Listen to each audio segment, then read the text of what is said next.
আসসালামু আলাইকুম ওয়া রাহমাতুল্লাহি ওয়া বারাকাতুহু। সম্মানিত বিরোধী দলীয় নেতা, 11 দলীয় ঐক্য জোটের সম্মানিত নেতৃবৃন্দ, বিশেষ করে এনসিপির সভাপতি এবং বিরোধী দলীয় চিফ হুইপ, তিনি আপনাদের সম্মুখে কথা বলেছেন। আমি 11 দলের সকলের প্রতি কৃতজ্ঞ, বাংলাদেশের জনগণের প্রতি কৃতজ্ঞ।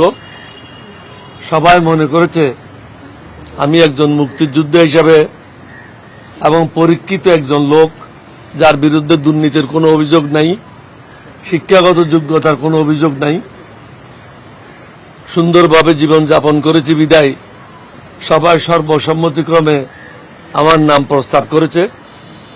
আমি সমগ্র জাতির কাছে কৃতজ্ঞ, 11 দলীয় ঐক্য জোটের সকলের কাছে কৃতজ্ঞ, আমাদের সকল নেতাকর্মীদের কাছে কৃতজ্ঞ। আপনাদের মাধ্যমে আমরা জাতিকে বলতে চাই, আমরা আমাদের জায়গা থেকে এই জাতির সাথে কখনো বেইমানি করব না। ইনশাআল্লাহ মানুষের জন্য যেটা ভালো, আমরা হারবো বা জিতবো এটা প্রশ্ন না।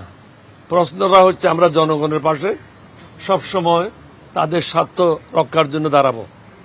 আজকেও সেটাই মন মানসিকতা নিয়ে আমরা সবাই একসাথে হয়েছি এবং সর্বসম্মতিক্রমে ওনারা আমার নাম প্রস্তাব করেছে। সমগ্র জাতিকে ধন্যবাদ জানাই। আসসালামু আলাইকুম ওয়া রাহমাতুল্লাহি ওয়া বারাকাতুহু।